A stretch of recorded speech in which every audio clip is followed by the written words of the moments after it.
So video game adaptations bring us this, other times this, and by all accounts they turn into this.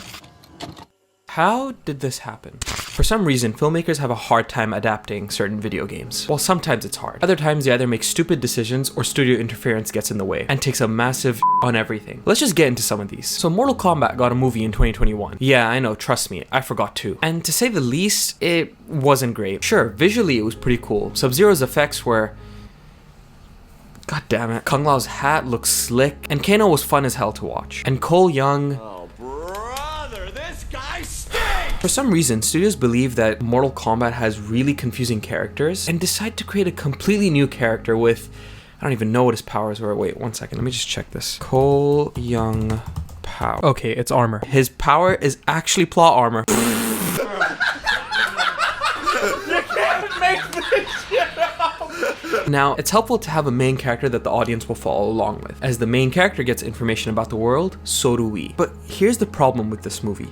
We kind of don't. Without prior knowledge of this entire franchise, you're gonna be confused as hell watching this. Who the hell is Shang Tsung? What is his character? What are his motivations? Oh, you're new here. Just buy the games. I'm sorry? Is that actually what WB expects people to do? Oh yeah, I forgot. They put out things like this. Usually in Mortal Kombat stories, it's Johnny Cage and Sonya Blade that the audience latches onto to understand what the world is. But for some reason, Johnny Cage isn't even here. He's replaced by one of the most uninteresting and boring characters this franchise has ever seen. There's so many villains and you know nothing about them. You can make an argument about Sub-Zero having some backstory, but then again, not really. I'm serious. This movie could have been so simple. While the 1995 movie had its issues, at least characters were characters and had actual motivations. The 2021 movie makes that movie look like a masterpiece. Don't even get me started on who's playing Johnny Cage in the next movie. But don't you worry.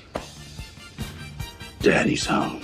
Yeah, so some dumbass decided, oh yeah, let's take Kano IRL to play the snarky, popular, confident movie star. No disrespect to Josh Lawson, who played Kano in the 2021 movie. I think he did a really good job. But seriously, Carl Urban as Johnny Cage? Come on, man. But honestly, following how good he is in The Boys, I hope he does a good job, but I personally just don't see him as Johnny Cage. Overall, the movie isn't great. Terrible enough to make Ed Boon, the co-creator of Mortal Kombat, stay radio silent on Twitter about it. I tell the truth most of the time, and I was just telling the truth about your husband. Jim knows, he was there. This is preposterous. Robert. Let's get Jim in here. So bad even that for Mortal Kombat 11, we didn't even get skins for this movie, but we got skins for the 1995 movie. That's all you need to know. Let's just do a quick lightning round. Adaptations I haven't seen or that just don't need much said. Borderlands. Never played the game, but I've heard it has every single cliche line in script writing history and horrible casting choices. Apparently, it's been in development hell for the past 3 to 4 years. Super Mario. Not a Nintendo guy, but I know enough about the character to say it was a fun movie. It's no Puss in Boots or anything, but yeah, critics are way too harsh on this movie. The Halo show. Never watched it, don't plan on doing so. All I know is that Master Chief takes off his helmet. Ready Player One, just a cliche-ass movie. Sonic. Honestly, these are really promising movies. That Shadow trailer though. That tastes like promotion! My first exposure to this franchise was actually the Shadow game, and apparently the director worked on it. Maybe I'm overthinking it, but at the end of the Shadow trailer, isn't that the same tune as the main song from the Shadow game?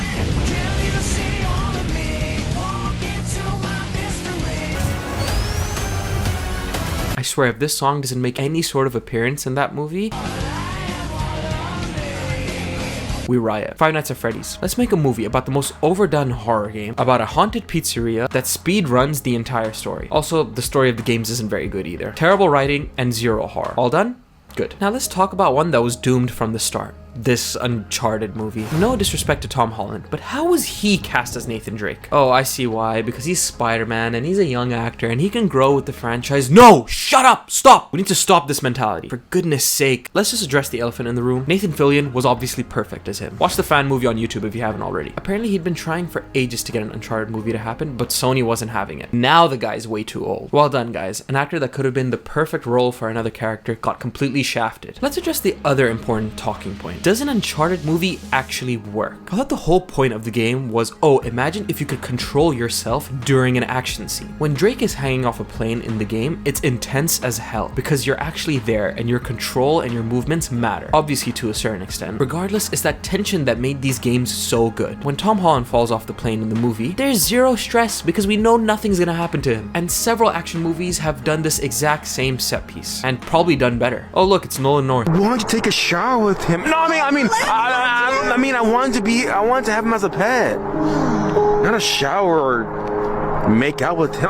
Okay, enough talk about bad adaptations. Let's talk about a good one. The Last of Us show. This show was near perfection. For one, the show follows the game extremely closely, but also has some changes that benefit the story. The first scene of the entire show, now that's how you hook an audience. Episode 3, while a big deviation from the games, it started off really alienating for me, but towards the end became heartfelt and depressing as hell. A potential contender for the best episode of the season. Other changes like how the zombies have a hive mind and how the infection started were perfect. Incorporating the DLC from the first game into an episode was also a nice touch. But that being said, it has one major problem. It's far too short. 9 episodes is not enough to flesh out our two main characters, Joel and Ellie. In the game, the dynamic shift that they have between the two is seamless. In the show, it goes from 0 to 100 really quickly. In the previous episode, Joel is struggling to let himself love Ellie, and in the next, he's acting like an excited dad trying to bond with her. It was a little jarring. I think after the David episode happened, have another 2 more episodes to have a bridge from Joel's fear of taking care of her to him stopping at nothing to save her. They've confirmed that season 2 will have 7 episodes. I nearly shat my pants when I heard that. Then I saw that they're gonna make several seasons for the second game. That's honestly the best thing they could do. But in saying that, because of how controversial and how sloppy the second game is, adapting it must be hell for them. Which brings me to my point. Why are video game adaptations so difficult? Well, obviously there's a couple of reasons. For one, studios can't help but tamper with everything. I know this happened with Borderlands, I'm confident it happened with Mortal Kombat, and I know for a fact it happened with Uncharted from the casting choices alone. Here's the thing, companies need to choose their battles when choosing to adapt a game for a show or a movie. Last of Us would work because its story is so compelling. It's already a show/movie. Now, obviously, playing the game is a completely different experience. I'm looking at you, Last of Us 2, with your atrocious pacing and structure, but the storytelling quality of the first game is already fantastic. The next season of the show has a lot of pressure on it because a big benefit of adapting a game into a show or a movie means that you could change things and add to it. If you just restructured the second game, it could be a masterpiece. That's a soft could. I'm cautiously optimistic for the second season. However, changing things drastically is what results in the Halo show happening. You gotta ask yourself, is this even Halo anymore? Single player games have got to the point where you can control your character in these highly detailed, exceptionally written long odysseys that makes you feel like you're actually there. It's got that element of control which movies just don't have. Recently, Until Dawn got announced for a remake for the PS5 and PC. Yay, what a surprise. And I saw people on Twitter talking about how they're adapting the game into a movie. And I'm serious, I actually wheezed. There's no... Oh my god, no. Let's keep this brief. A game that's based on your choices, your decisions, your consequences, and several endings is getting a film that will only have one outcome and one ending. This is what's wrong with these studios. They see a game get big, and because of its profits, they instantly find a way to try and capitalize on that. Whether it's remaking a game or choosing to adapt games that would work horribly in the film medium. I promise you, Mortal Kombat lore is more simple than Lord of the Rings. Okay, I haven't seen Lord of the Rings, but it doesn't seem that complicated, does it? It's not that hard to make a good story about characters that are trying to save their world from an emperor of a far-off world without adding unnecessary new and boring characters to the mix. Overall, I'm cautiously optimistic for certain video game adaptations in the future, while for others, I'm livid. What do you guys think? Let me know in the comments, and thanks for watching.